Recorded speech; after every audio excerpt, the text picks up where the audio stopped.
Have you had a chance to look at the tape from last night's game, or have you already put that behind and moved ahead to Wright State? No, we've looked at the tape and studied the film, and then we'll make those corrections and everything tomorrow in practice, and then turn our attention to Wright State from there. What's the best thing you did now that you've looked at tape? Best thing you did last night? I thought our perimeter defense was really good. Their guards went 8 for 30 from the floor, about 26%. I thought really did a good job on Giddy Potts. And then offensively, I thought the first half we played exceptionally well, very efficient at the offensive end, moving the ball, getting some good shots, and really attacked the zone well there in the first half. What made their trap so difficult to deal with last night? Caused Ja and Jonathan a little bit of trouble there, even in one-on-one. Well, I thought they made a good adjustment there on Jonathan and trapped him. They're off the ball screens. And I think, number one, Jonathan will handle those better in the future. He's not going to turn the ball over like that. He's an outstanding player. But two, I thought we didn't do a great job of shortening the passes and really doing a good job of flashing in there to make ourselves available to alleviate that trap. Whereas in the 1-3-1, attacking that, I thought we did a much better job of getting to the open spots, and that's why we were able to get some layups against that. You had difficulty on the boards last night. Their backups were really terrific rebounding the basketball. They were. We were.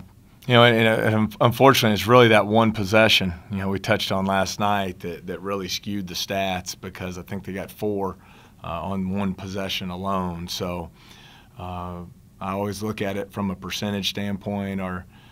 Their offensive rebounding percentage last night was 34%. We want that number to be down around 27%. So they obviously got a couple too many offensive rebounds. The flip side, on our offensive end, I thought we were just average getting to the offensive glass. We need to do a better job of crashing and getting some second opportunities there.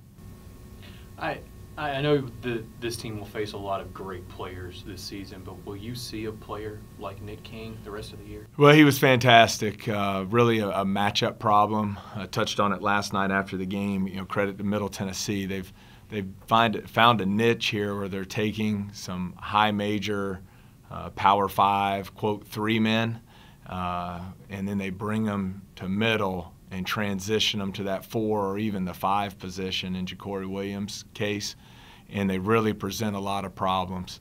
And Nick was very good off the dribble, but I thought just as important as that was he hit a couple tough mid-range jump shots. I mean, the shot he hit there late when we had cut it to 1 with 40 seconds to go. I mean, it was, step back, 19-footer with a hand in his face. Credit to him, but he had a lot of confidence going because he had played so well. Were you pleased with how effective that your pressure was? Well, it was interesting. In the first half, we were scoring the ball very efficiently, so we were able to mix in full court pressure and also some three-quarter court pressure. But I thought they attacked it pretty well, and I mean, they shot 55% from the floor in the first half. The second half, because of our inefficiency at the offensive end, whether it was the impatience and took some poor shots early in the clock, and then our turnovers, we were never really able to set our full court pressure. But I thought our half court pressure was really good in the second half. I believe we forced 12 turnovers in the second half.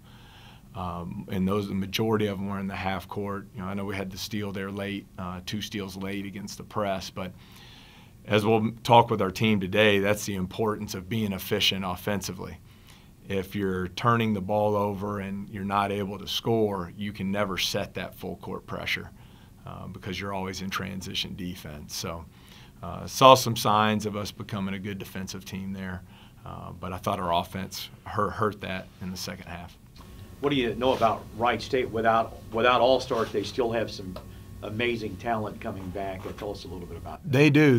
Neil, they have an interesting team from a standpoint. They start very big. They start 6'11" at the 4, and then 6'9", 275. Really skilled 5-man that they had redshirting last year. So he's a redshirt freshman, so a lot of high-low action, great size there. They'll also go to some four-guard lineups. Justin Mitchell, I think he'll be an all-league type guy for him this year. One of the best rebounding guards I've seen in a long time, averaged almost 8.5 rebounds a game from the point guard position. Has good size. And then Benzinger, the lefty, can really shoot it.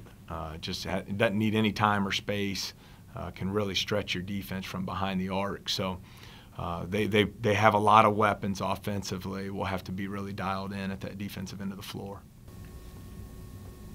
How often do you plan on employing the three-quarter press? I feel like it seems to be pretty effective, and especially when Shaq comes in, he seems to be that nucleus there at the top of that defense. Well, it's no secret. That's when we run it, when Shaq's on the floor, because he has the 6'11" wingspan, huge hands. He's really active and athletic, has a great motor, so I think he's really good at the point of that press.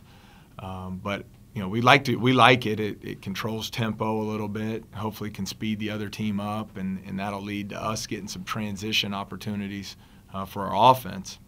But like I said, when I was talking there with Will, I think last night, I think we scored 13 points in 13 minutes. Amazingly, we were still tied after only scoring 13 points in 13 minutes. But when you're not able to score, you're just never able to set that pressure. And so we have to be more efficient there so we can mix our defenses better. Before the season started, you were pretty high on Anthony. That last minute and a half, he gets the steal, the offensive rebound, the puts back. He finished with 8 points. What are you seeing out of him already this early in the season? Well, he's learning. He's getting better and learning what we're trying to do. But as great as asset right now is he plays with unbelievable motor. He's just relentless out there. He plays very hard. I think he's a guy who can also defend on the perimeter because he moves his feet. He really sits down in a stance. He's very good in our ball screen defense. But he just brings a toughness and a tenacity to our team, and I think it's going to really help benefit our depth in the front court. Despite the loss last night, it didn't really seem like it was really that demoralizing. I feel like there were a lot of positives. Do you feel like that going forward to Wright State? Well, we don't believe in moral victories, obviously, so very disappointed in the loss. But I think, as I said after the game, I give a lot of credit to Middle Tennessee. I thought their defense in the second half was terrific, and they were able to make one or two more plays than we did. But at the same time, I'm very excited about our team. I think you saw a lot of positives from our group last night. A lot of areas for growth, so I think we're going to keep getting better. We have to stay together as a team. It's a long season. Middle Tennessee is going to win a lot of games this year, so we just have to move on and get better and prepare for a very good Wright State team on the road Saturday. Is this an ongoing contract with Middle? It is. This was deal ended last year. We had played 4 years straight. This was the start of another 2-year deal, so we'll return to Murfreesboro next season. I think it's a great series. Did you think your guys made some questionable decisions late in the game? Well, I think really the second half as a whole, I thought our decision-making wasn't where it needed to be.